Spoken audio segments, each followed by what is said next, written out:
Coming to you live somewhere in his basement where he's hiding from COVID, it's Hey Mickey with your host, Mickey Vale. This week, Mickey welcomes comedian Cledus T Judd.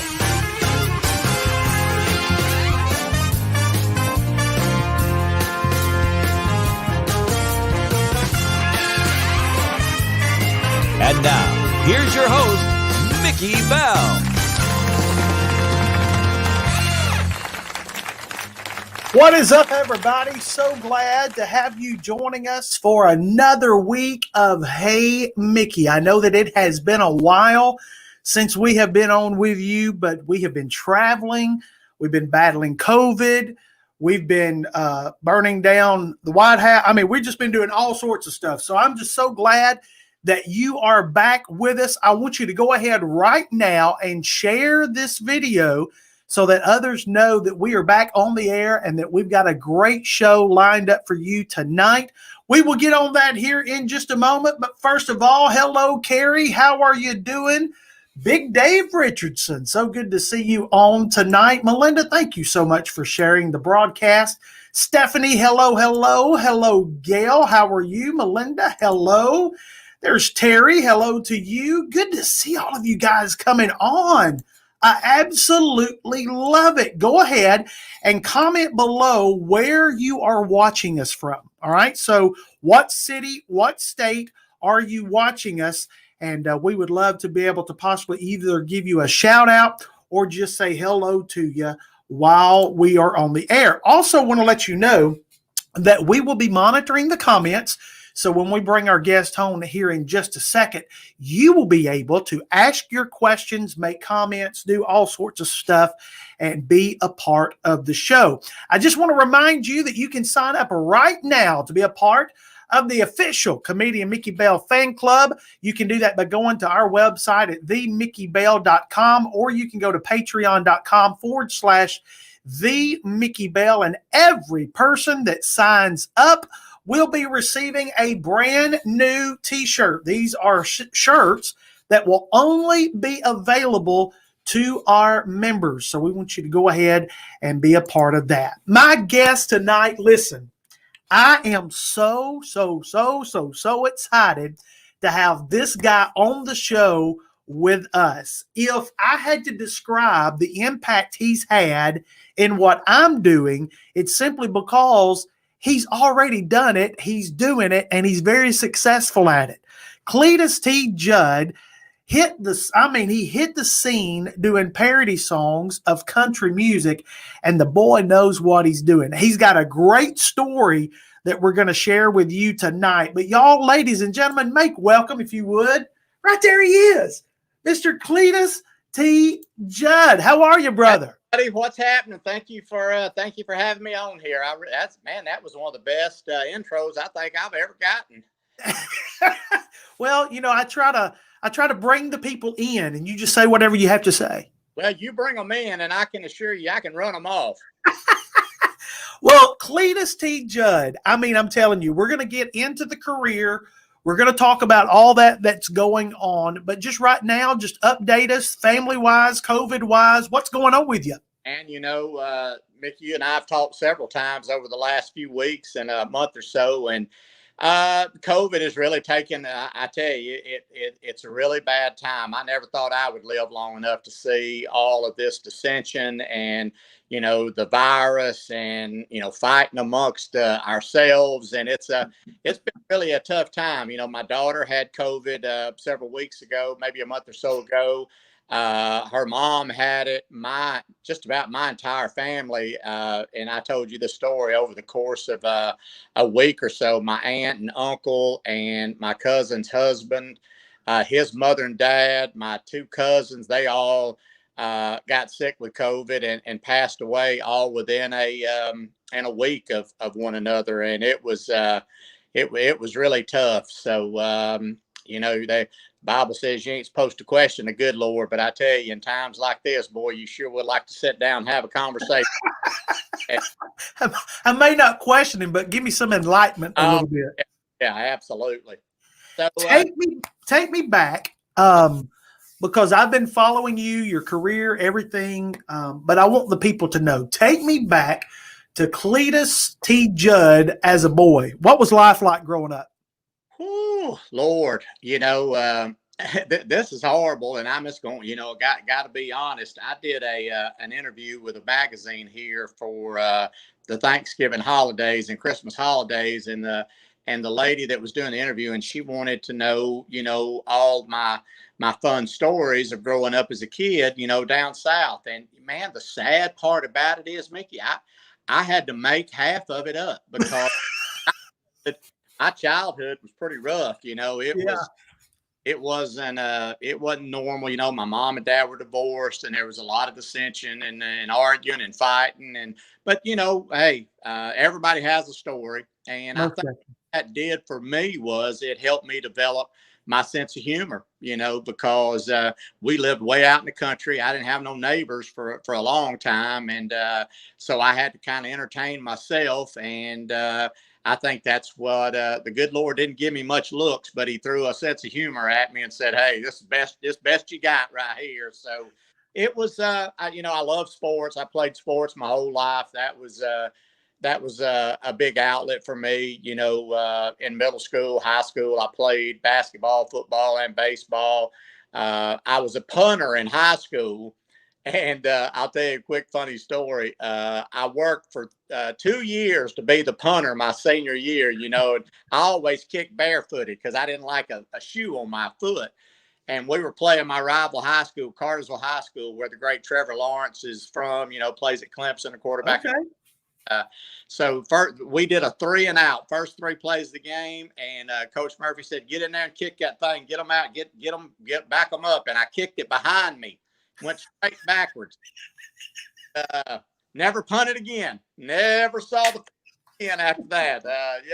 He yanked me out there, cussed me like a dog, and that was the end of my football punting career right there. So you put the shoe back on. Oh yeah. We were a year before that. We were playing Cartersville, and there was a guy, Mickey, he was an all-time leading rusher to this day at Georgia Tech. His name is Robert Levette, great running back for Cartersville. And I went in the fourth quarter, my sophomore year. I was playing defensive end, slowest guy on the field. They threw a pitch out to Robert Levette, and I ran. I had containment on him, so I ran over, and as I got to where I was going to hit him, I just started running beside him. I didn't want to. And he ran in for the touchdown, and I followed him. And Coach Murphy said, "What in the world are you thinking? Why didn't you tackle him?" And I said, "Coach, that guy's going to be a legend. If I'd have turned his ankle or something, so my football days are numbered. Now, basketball, I played forever, played in college for a year. Got lucky and got a scholarship to Reinhardt Methodist College up in Waleska, Georgia. And a Pentecostal going to a Methodist church college, boy. Yeah. I gave you some material for sure. But it was a lot of fun. All right. Now, you mentioned, I didn't want to break his ankle. That is so good. Yeah. So you mentioned that you didn't really have what you would call good looks now, but I found a picture, and I want you to take me back to this moment. Take me back to this moment, Cledus. Now, look, you can sit here and tell me that you didn't have you had to be fighting off the girls. I mean, with that head of hair, come on. Let me tell you something. I remember that like it was yesterday. That was probably in 1986 or 87, right in there somewhere. I was a hairdresser back then. I worked all over the country. I did hair down in Atlanta and Louisiana, Florida, Germany, and I went and did a photo shoot because I wanted to be a J.C. Penney's model. Went down, and I think I spent about $1,000 that I didn't have on those 8x10s, and I think I still got them. I don't think I ever gave one out, but I'd put them on the table. I would sign them all day long. I guarantee you, my kids, when they see that, they just cringe. They just. But hey, look, that's all a part of our makeup. It is. Well, now take me to the moment where you decided that you wanted to be an entertainer? Well, man, to find one single defining moment might be a little bit tough, but as a kid, like I was telling you, that was, when I knew that I wanted to be more than just normal, because I was so abnormal as a kid. I was a class clown, but I really, really, really struggled in home life. So being an entertainer helped me to escape, reality, I guess you could say. And so it was just a matter of a chain of events happening that led me down the path to where I went and did the amateur night in Marietta, Georgia, back in 2001 or two, somewhere along in there, that I went in and did the 93 or 4, I think is when it was, that I did the amateur night, and the rest was history. That was just but leading up to that moment, Mickey, it was there was a few things that happened right prior to that were brutal. I'll be honest with you, and we can save that for later or another time. But it wasn't all easy, I can tell you. All right, so comedy night, but we know you for doing parody songs. Well, see, so how did that switch over? I didn't even have. I was sitting and I told you the story. I was sitting in the double wide trailer with my mom up in Georgia, and I just moved back from Ponte Vedra, Florida, where I'd had a really tough episode of trying to take my own life. It had just gotten really bad at that point. I was an addict at the time, and contemplated driving an old Honda Prelude over a bridge in Jacksonville, Florida, Ponte Vedra, Florida, and by the grace of God, he didn't let that happen. Jesus took the wheel that day, I can tell you. Wow. I went home and I was watching the CMA Awards on TV, and Vince Gill had won a CMA Award for When I Call Your Name, a great song. And I turned around and my mom was crying, and I said, "What are you crying for?" And she said, "Well, I just love to meet him. I just think it would be the most awesome thing to meet Vince Gill." And I said, "Well, if you want to meet Vince Gill, I'll set that up." And that was just divine intervention from good Lord. Put his hand on my shoulder and said, "Okay, you suffered enough, son. I'm gonna help you out." And my mom said, "Well, how are you going to do that?" And I said, "I don't know. I'm not sure, but I'll figure it out for you." And I wrote an Atlanta Braves song called "The Chop Ain't No Flop," and wrote something else, went down to the buckboard, and the band guy said, we don't know these songs. And I said, "Just play the drums and I'll make it work."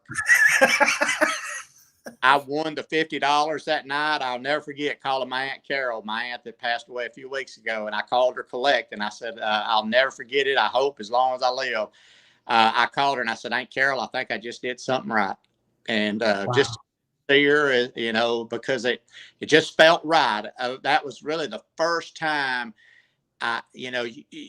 there's something about an audience that when they accept you, it's a feeling like you just can't imagine. And 6 months later, my mom bought me an old Toyota pickup truck from a friend of mine, David Moss, and I moved to Nashville. And for about 3 years, I struggled. I had to ride the Greyhound bus back and forth to Georgia to see my mom. I couldn't drive. I didn't have a way to get home, and was kind of homeless on and off. When I say homeless, I'd sleep in my truck out in the Donaldson Pike parking lot out by the airport, and I'd sleep in a walk-in closet a friend of mine let me have, and I'd stay there. And the snowstorm came through, the ice storm came through in 1994. And most people that are watching this will remember that. It was really bad in Nashville, and I was driving down Interstate 440, and I was cleaning my car windshield with a Mark Chestnut CD, and I got frostbite on my left hand, and I almost lost my fingers. Oh, wow. Yeah, it was bad. And I called my mom on a Sunday night, and I said, I was staying at a friend of mine, the late Darren Norwood, a great singer. And I said, "Mom, I tried." I said, "But I can't do it no more." I said, I gave it everything I had. I'm hungry. My clothes, wore the same clothes for 2 years. And I said, I'm just ready to come home. And she said, well, are you sure? And I said, yes, ma'am. You and my stepdad, Gene. I said, Big Gene, maybe in the next day or so, when the ice is out of here, y'all come and get me. And as I was talking to her, I heard I had the phone in this hand, had gauze bandages on my fingers, and I heard in this ear, out of a little transistor radio, I heard a song called Indian Outlaw by Tim McGraw. And as I heard Tim singing Indian Outlaw, half Cherokee and Choctaw, I started singing, they're my Indian in-laws, came to visit me in my squaw, been here for y'all, about to lose my mind. And I said, Mom, I got to call you back. I said, I'll let you know. I'll call you back. And I hung the phone up.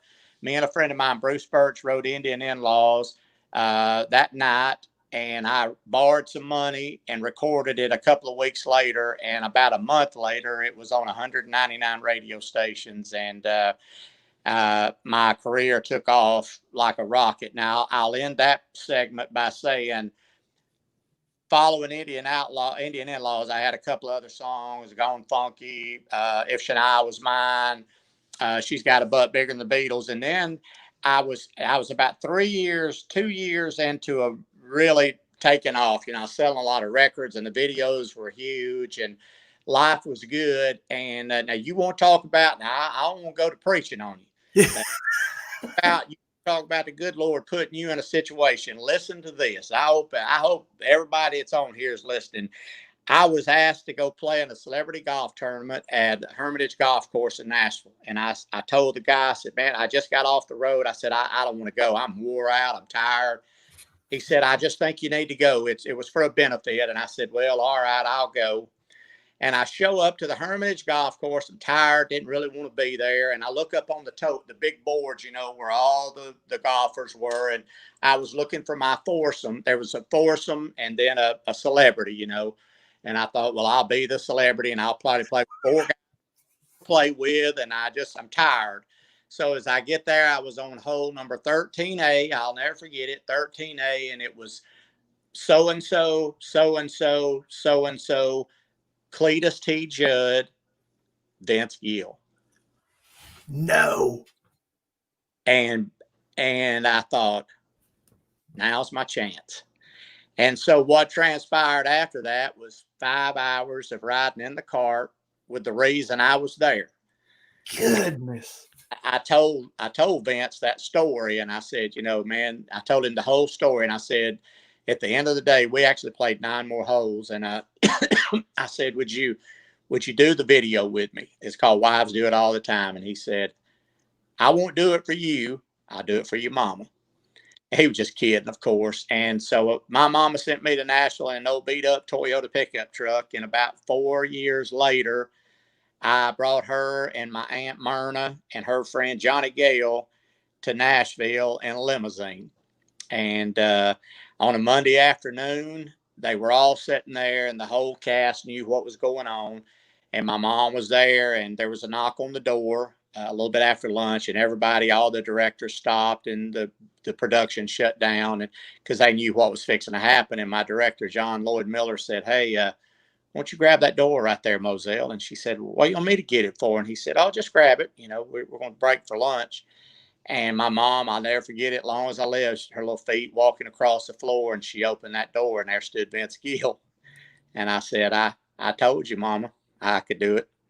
And, that was probably the single biggest moment of possibly my entire life, because other than the birth of my kid, of course, but, just being able to, and you just wouldn't believe you look back on those days, and I'm sure, a lot of people do it, but you got to think, how to get up there? Why didn't I go off the bridge? Why didn't I, take my life when I was a kid? I'd always premeditated when my mama died, I was going to die.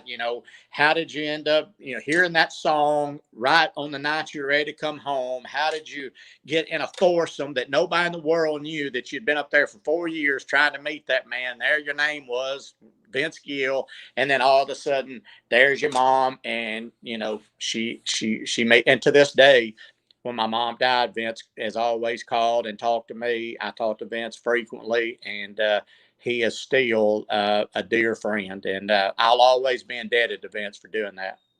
That is so awesome. So let me go back to for just a moment because you just threw so much at us. Sorry about That that. is fantastic. So now, when you say you were in Nashville and you were trying to make it, you couldn't make it, you were about ready to give up. What was it? Were you trying to make it as a songwriter, as a comedian? What was it you were trying to do?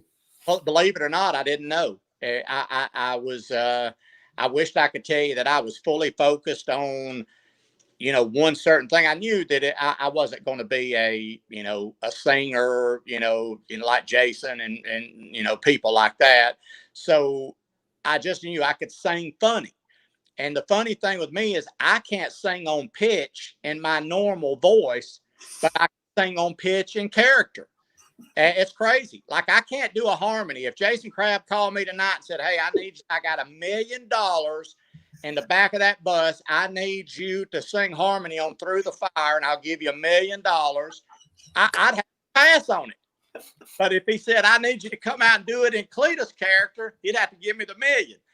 So when we put the Indian In-Laws thing out and the radio accepted it like that, that just showed me that that's what they wanted from me. That was my niche, So it was just by the grace of the good Lord, I guess. Tell me what life was like on the road during those moments. Cledus, I mean, now keep in mind, now people will have to remember, for the new ones that are younger, that was back when CMT actually played videos. Yeah, it was, man, I wished I could tell you everything, and I will one day, but no, I'm just kidding. It was, when I first started going on the road, only having 2 or 3 songs out, it was not massive or anything. I mean, there was crowds there, and I think the turning point was when Jack McFadden and Stan Barnett, who managed Billy Ray Cyrus in the early days in his prime, when I met with them, and Jack McFadden looked at me and said, "Give this boy 3 shows." And he said, "Do you have a band?" And I said, "Yes, sir." And I didn't have one. He said, "Can you do a 30-minute set?" And I said, "Yes, sir." I didn't have 30 minutes. And I showed up at the Carowinds in Charlotte, North Carolina with Billy Ray Cyrus, who I drove in a cab 5 or 6 years prior to that, trying to be a singer. And then here I was 6 years later on stage with the biggest thing that country music ever saw at that time. And I went out on stage, and I bet you there was 25,000 people there, and I don't think there was a man nowhere to be found except me and Billy Ray and the band. I ain't never in my life saw that many women in my life. And then I went on to tour with him 3 shows. Billy Ray is a really close friend of mine. The Brooks and Dunn tour was massive. That kicked off in 2003, I think, and it was me, Toby Keith, Brooks and Dunn, Montgomery Gentry, and Keith Urban. And I had written Brooks and Dunn. I was on an Amtrak train going to Los Angeles because I didn't fly. And I sent Kix and Ronnie a fax from New Mexico at a train depot. I sent their manager, Clarence Spalding, Bob Titley, a fax. And I just said, "Ronnie and Kix, I know you don't know me, but I'm a fan. You saw my videos, I hope. I'm selling records. I'm good at what I do, and I could entertain your crowd till y'all come out better than anybody you could ever pick." And I said, "And to boot, I'll do it for free." And I sent it to Clarence, and I never thought I'd hear back. And when I got to LA and to my hotel, I had a fax, and it was from Ronnie Dunn, and it said, "Cledus, if you're willing to come and work for us for free and run this show, we're going to be willing to pay you. So welcome to the Neon Circus and Wild West show." And it changed. That changed my life right there. That summer was, I can't. Webster's ain't got the words, because it was just a summer of friendship, of fun, no cell phones, no internet, no Facebook, no fighting. There was no politically correct. It was just 6 close friends on a tour bus, living the best life you could possibly live at the time. Now, I toured with them 2 years after that, but I've always said, just like everything, the first time is the best time, and it's never been repeated since, ever. Man, I'm telling you, every time you tell a story, and it's just like God has just pushed you into locations, I mean, how many people would send a request to Brooks and Dunn saying, I want to travel with y'all, but you, out of all the people, they said, well, come on. Listen, buddy, Mickey, I wish I've never, I've always said that I never even enjoyed my success back then like I wished I would have, and because of the guilt, it just too much guilt. I may have, you and I talked a little bit about this on the phone a few weeks ago during Christmas, but how can you go out and enjoy making that kind of money when your best friend's back home at a barbershop making $10 a haircut? It was just hard on me. I just, I just never enjoyed it like I should have. I enjoyed the memories, and I wouldn't sell my memories for any amount of money.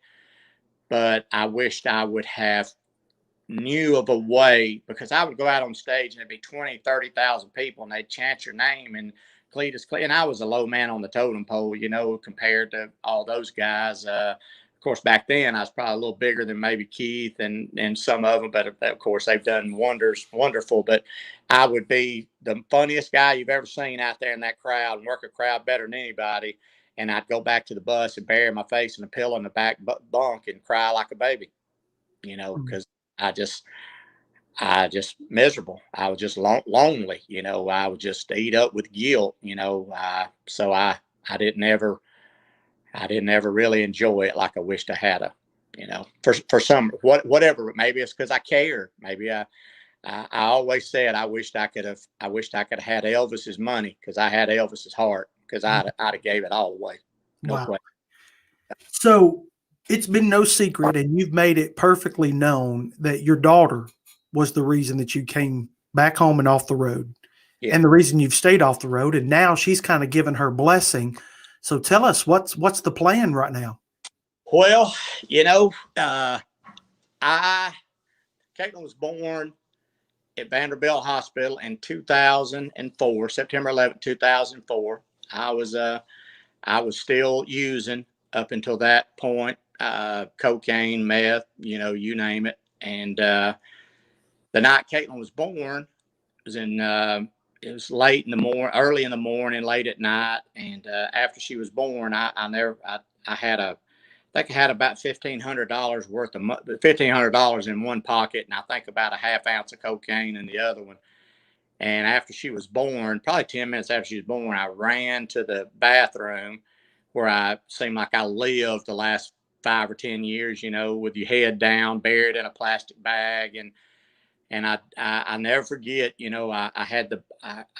I closed it. There's old cold bathroom too, just a typical, you can feel it, the old cold tile and a stall, and nobody was in there. So I locked the door. I got the bag of dope out, and I stuck the quarter down in it. And I buried my head down. And as I raised my head up,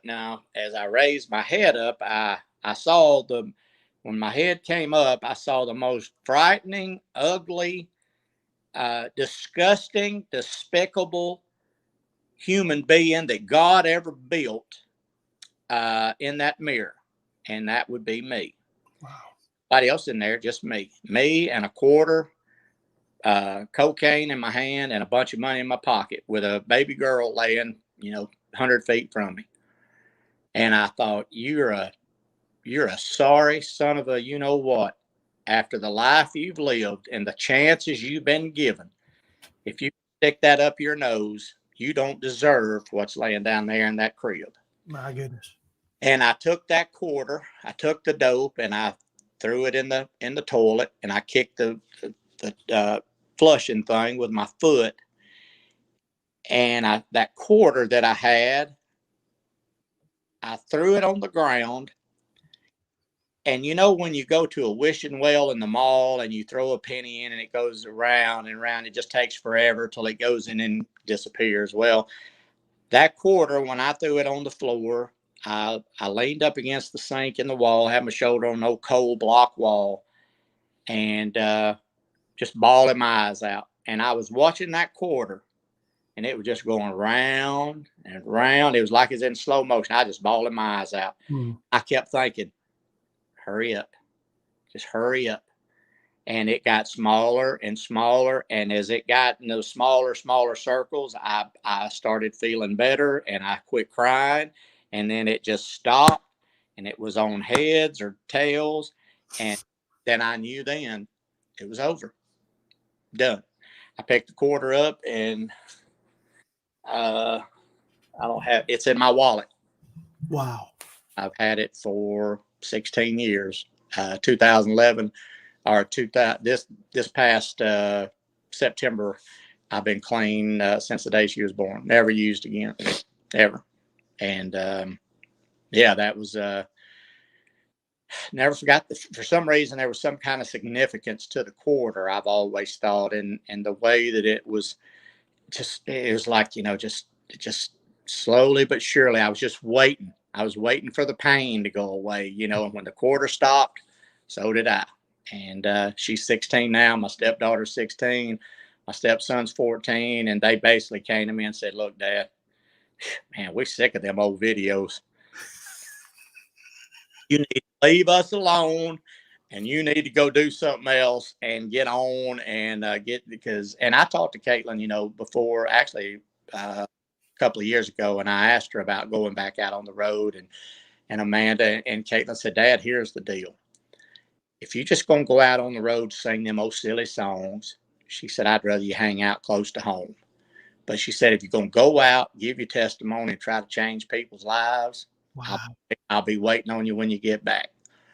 And Amanda said the same thing, and my stepkids are wonderful, and I won't leave the house again ever unless I feel like I can touch somebody's life for the better with all my debacles.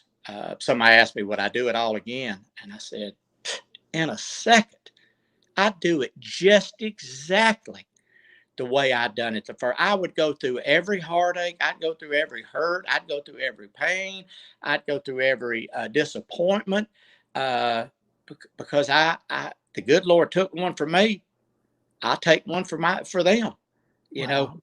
I will, and no question. And I hope that a journey that you've been on, and me, I've been on, and Jason and other greats along the way. The story is no good if it's not told. Right. Imagine if the story of Jesus was never told, or what? It wouldn't be a good story. Wouldn't be no story. So it's got to be told, and I hope I get myself in a situation where I can tell it. So what are you hoping? Because the reason I say that is because I know what your goals are. I kind of know where you're headed, but I want you to share, because we may have some pastors. I know we'll have some pastors watching this and kind of listening, and some people who could put you in some great places. So what is your goal? Are you going to try to go back down the country music scene to have that stage, or where are you headed? I did a few weeks ago, I did a little Donald Trump song, and meant to be fun and that sort of thing. Believe who you want to believe, vote who you want to vote. I just did a funny song, and it's fun. But to know that I had to go back out, this is awkward to some, but to know that I had to go back out and sing those songs night in and night out again, I doubt I could do it. But to know that I could go out and talk about those songs and what they did for me, and how they changed my life, and how I put myself in a position to win. And listen, there's a gold record right around this corner right here. There's guitars that people have gave me, but none of those things mean near as much as one drug addict coming up to me and going,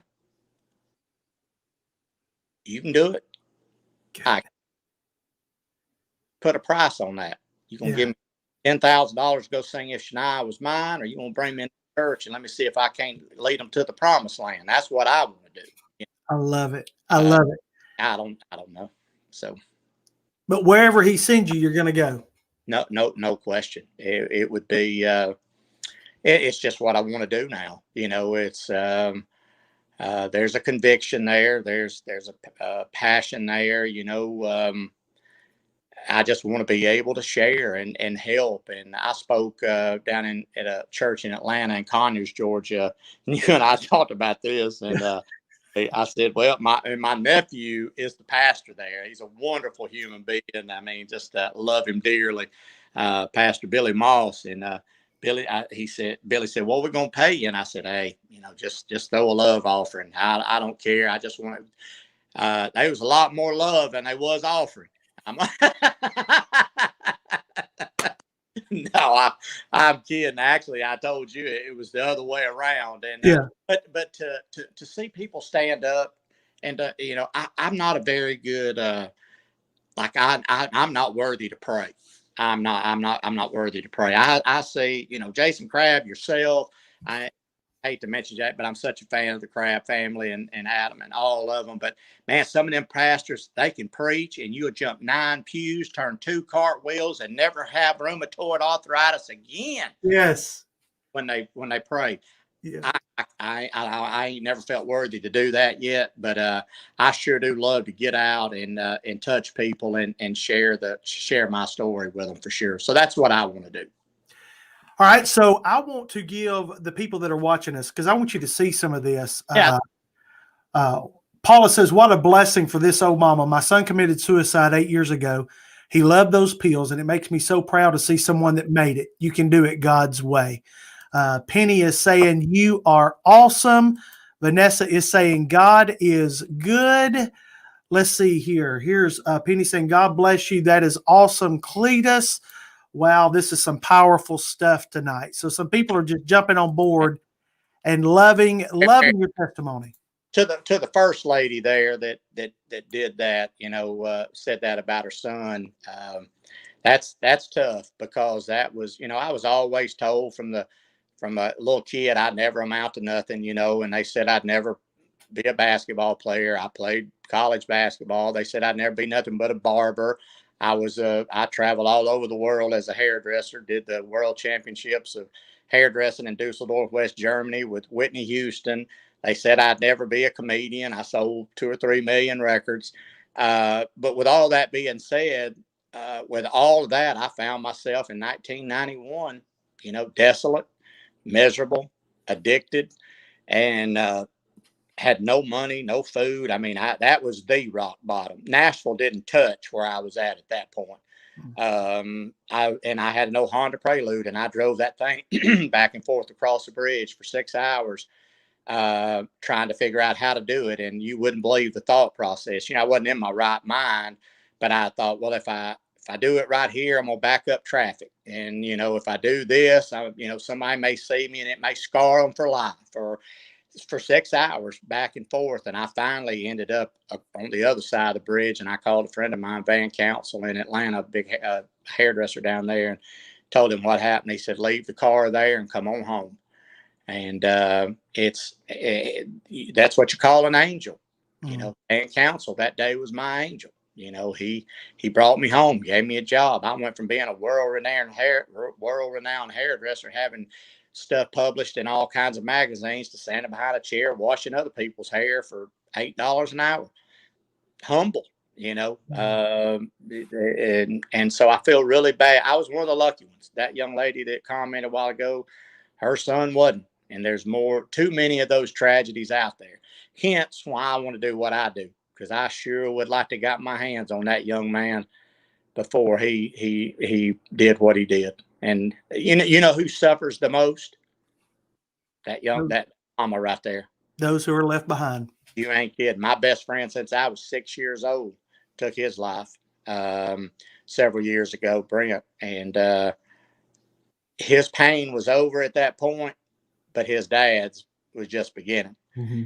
It's a selfish thing to do. I know the pain can be brutal, but man, there's an answer. There's an answer. When you got that head down, that's the wrong direction to be looking. Because they ain't find nothing at your feet. You got to look up. Before we get out of here, I want to give the people that are watching, I want to give you an opportunity to ask some questions. If you've got any questions that you would like to ask Cledus that you've always wanted to know, maybe he is your Vince Gill. You've always wanted to talk to Cledus. I want you to put question marks in the comment. That lets me know that there are questions, and then you can follow that up with whatever question you would like to ask. Cledus, one of the things that that I know about you that a lot of people may not know, we know you for your songwriting abilities for your parody songs, but you've got some you've got some real songs out there. You know, I've always been appreciative to Joe Don Rooney. He was a guitar player in Rascal Flatts. He was the first guy to give me a publishing deal back in 2008, I think. And he said, there's just more to you than writing funny stuff. And I had a cut on Rascal Flatts album several years ago. I got another one on Gary's gospel Christian record that's coming out hopefully in the next few months that I've already heard. And listen, you pew jumping. That's all I can tell you. Had a thing called, you know what's funny though? Here's what's really funny. I'll make this quick.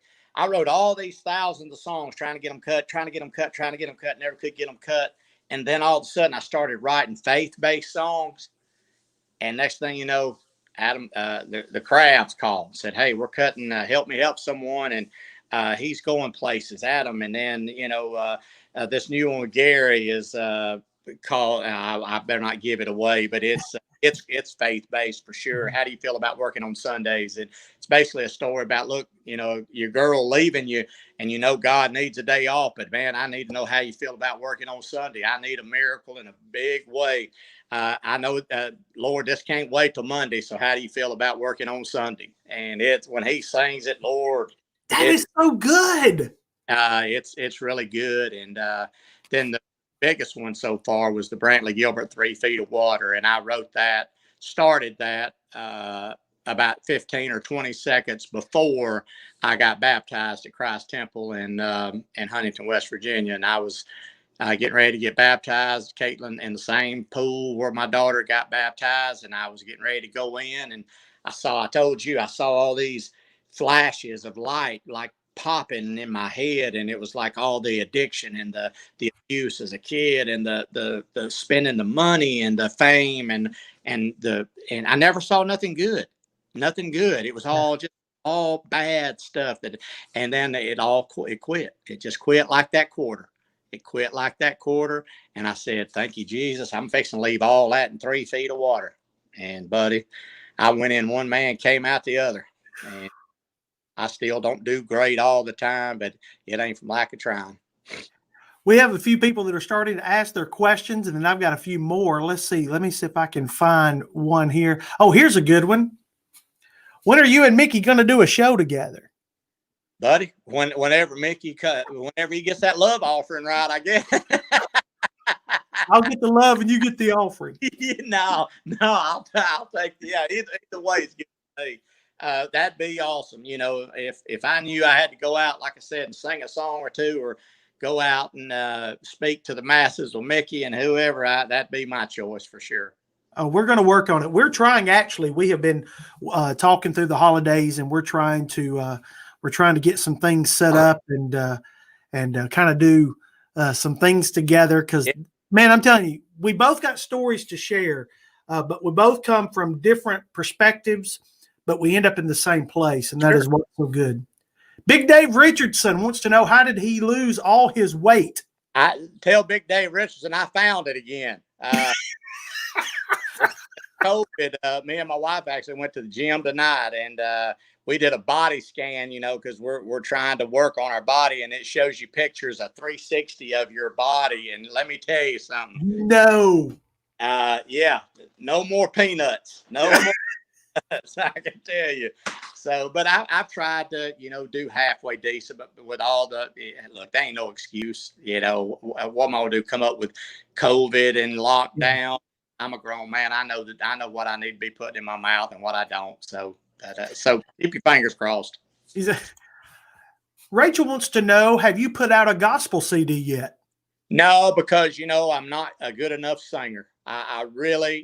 I really and truly, Amanda caught me the other night. I had the piano vocal to 3 Feet of Water, and I was in there singing to the track. And I thought, man, I'd really love to go in and cut that and put some big harmony on it and do it. But I just don't know if I can, singing a Christian song in character. I don't know if that's going to work or not. So we'll see. I certainly hope so, because that's what I'm doing right now. I don't know. You're trust me. Well, here's what I'm doing. Of course, some of them know. I haven't made a big deal about it yet, but we do have some tracks that are being created for me this week in Nashville, and I'm actually doing 2 of your songs. Oh, one yeah. is Bake Me a Country Ham. Yeah. And the other one is I Ain't That. What's the actual title? I'm a little more hungry than that. Yeah. I'm a little, that one is Bake Me a Country Ham just slays. It always has. That's an old Tracy Lawrence, Paint Me a Birmingham. And Tracy, I think every time I've ever seen him perform, he always, when he's doing Paint Me a Birmingham, he'll throw in, could you bake me a country ham? Honey glazed with a side of yams, leave it in till it's golden brown. And but that thing, you'll do well with that one. Promise you. Listen, I'm absolutely loving the stuff. I am loving the friendship that we're building and just getting to know you. I wanted to share this. This is more of a statement that Jennifer had, but I just wanted to show you what kind of impact that you are having. Jennifer says, more of a statement. My husband, my best friend, always loved your music. He will be in heaven a year next month, and you still have a fan right here. God bless. Oh, that's, man, thank you, first of all, and God bless you. I joined TikTok a month ago. My kids is aggravating me to do it, so I did it. And I never dreamed, and we can shut it down after this or whatever, but out of all that stuff on TikTok, back when you're right in the middle of the storm, you don't know how many houses you're blowing down. And being back on TikTok and, putting a song out or people seeing my profile on there, kids that were kids when I was doing it are grown men now, and grown women are saying, and I've got one in particular, and I called him on the phone, and he cried like a baby because he said, you were the only relief I got in a troubled childhood. Goodness. What do you say? What do you say to them people? And they say, oh, you were such a big part of our childhood.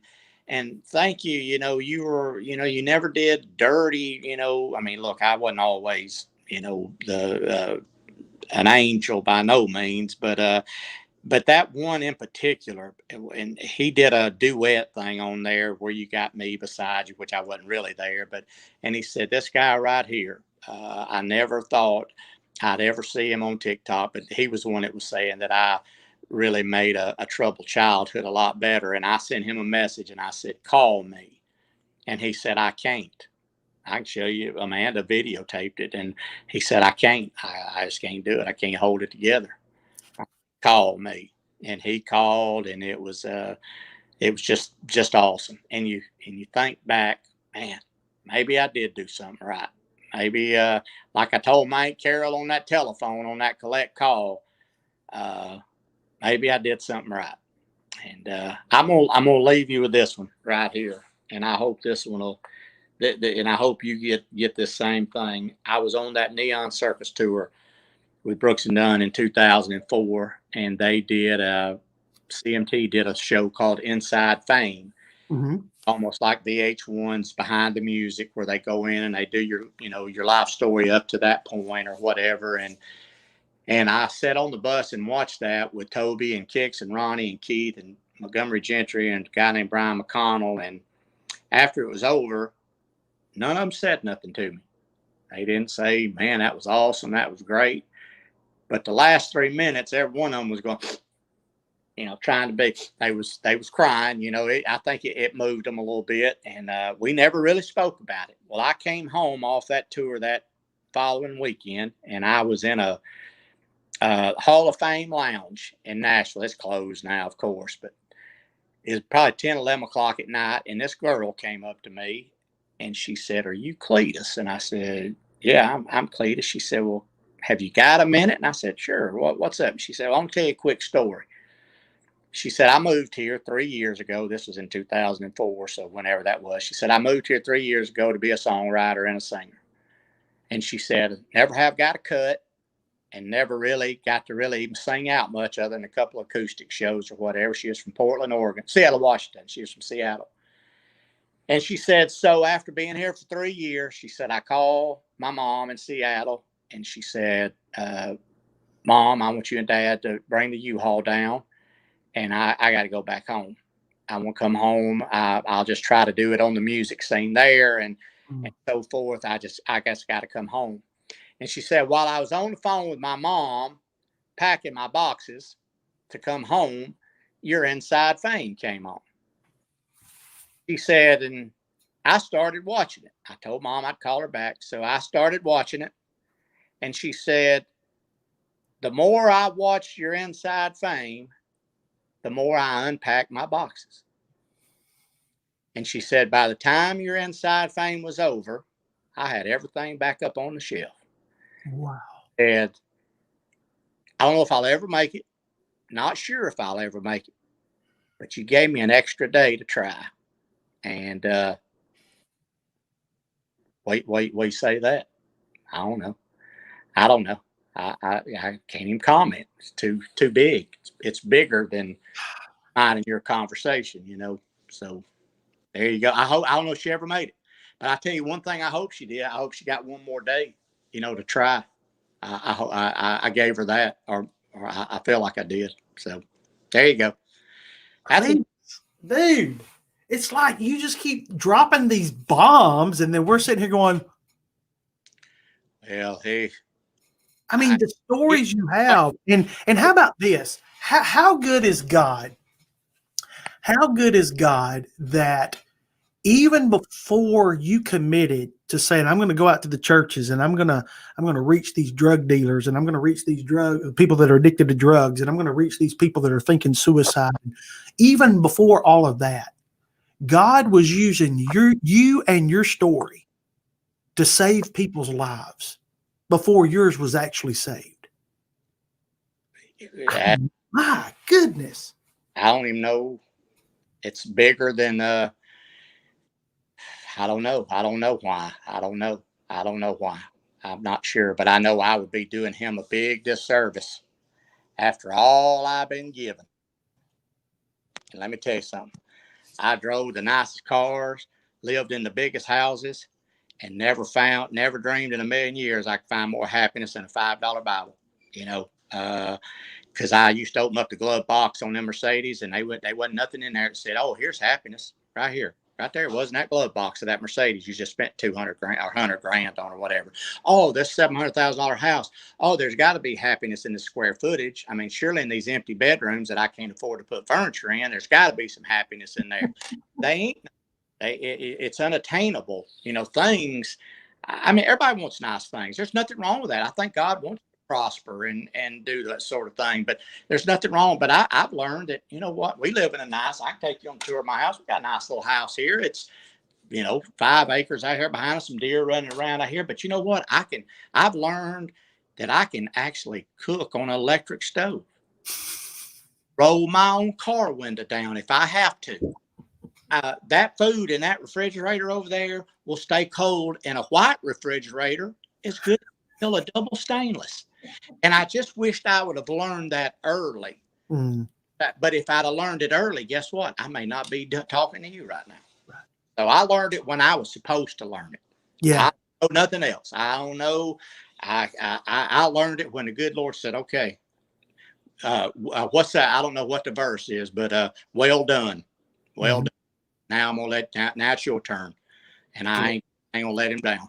So listen, you are already impacting people, but this journey that you're on now, you are about to. I really believe that when this COVID thing lifts, I really believe that, and even before it does, I think God's going to really open some doors for you. So I'm just glad to know you. Well, I hope he opens them for us, and it's people like you that will enable them doors to open for people like me. I'm just going to tell you, there has to be a you before there's a me, and there's got to be people before us that'll open them doors that I can't get in, and just put me in a batter's box. I may not hit it out of the park, but you know what? I'll swing a bat like his business. So, and if I come to the church near you, I won't sing. I'll play the record, but I won't sing. I promise. Hey, listen, if you want to get involved with what is taking place with Cledus T Judd, you can find him on YouTube, Facebook, Spotify. He mentioned TikTok, Instagram. He's everywhere you need him to be, to where you can follow him. So go and watch some of them old videos. Go and reacquaint yourself with what you enjoyed back in the day with Cledus T Judd. And then whenever God starts using him in the present, you will be ready. What is the best way? So if we have churches, I mean, because I'm thinking that there are some individuals that are watching us right now that's thinking, I'm going to tell my pastor about Cledus. I'm going to go tell him. What is the best way for them to contact you? Listen, just like you said, that they can get in touch with you. They can get me on my fan page. If it's the one's got the little character on there, you can send me a message. We're easy to get in touch with. It ain't like you got to go through an act of Congress. If you go through Mickey there, we can do it together. Chuck, you got Chuck's information.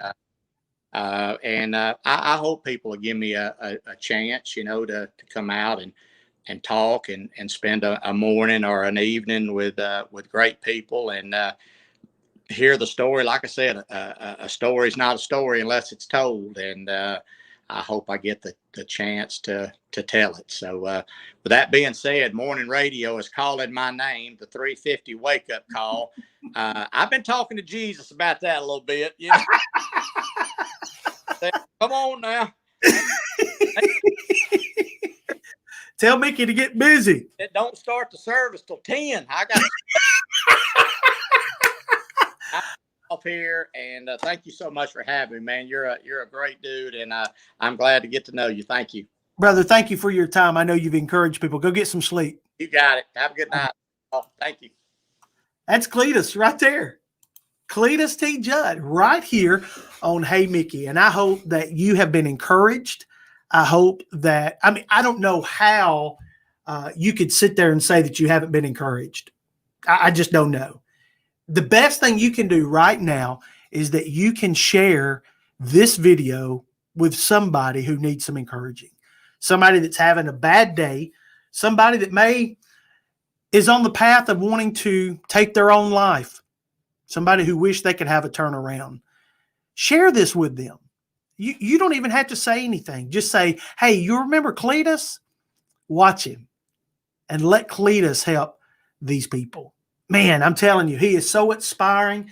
And we're going to do some dates together. We're working on that now and can't wait. We're trying to fit it in the schedule.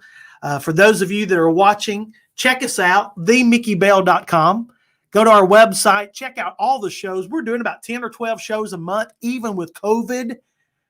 So God's doing some great things. So check us out, themickybell.com. And if you would like for me and Cledus to come to your church, reach out to us. It's a lot easier than you think. It really is. And everybody can afford it. I promise you that. All right, we're going to be with you. I'll be announcing who we'll have next week. We'll try to line somebody up, see if we can't get them on here to encourage you and to make you have a great night. All right. I love you guys. Y'all are great supporters, and I just thank the world of you.